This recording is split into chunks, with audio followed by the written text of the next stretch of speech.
Hijo de puta, escucha bien la canción.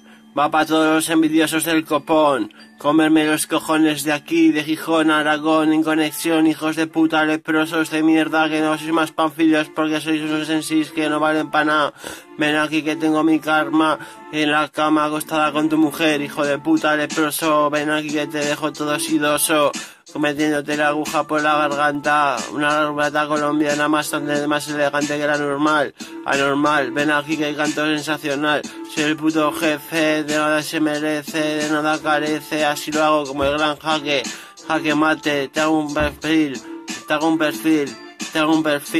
El más tonto de la clase, hijo de puta, el que le clavaban el lápiz en la nariz, el que se metía tiza para que le doliera la cabeza y de la calentura de su frente se fuera para casa y se perdiera el ambiente.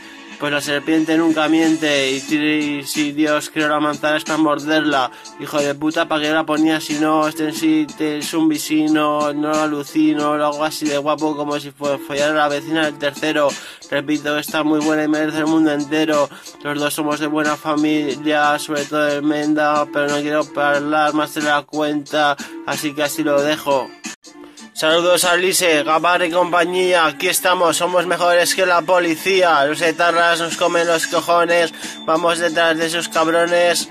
Bin Laden a mi lado es una persona gentil, hijos de putas voy a tirar un puto proyectil, Ram misil, así lo hago, no soy un vago, más bien narciso, así de preciso aviso, me quedo sin aliento pero sigo cantando, no soy ningún mangolo, todo lo logro, lo valoro y luego siniestramente lo consigo.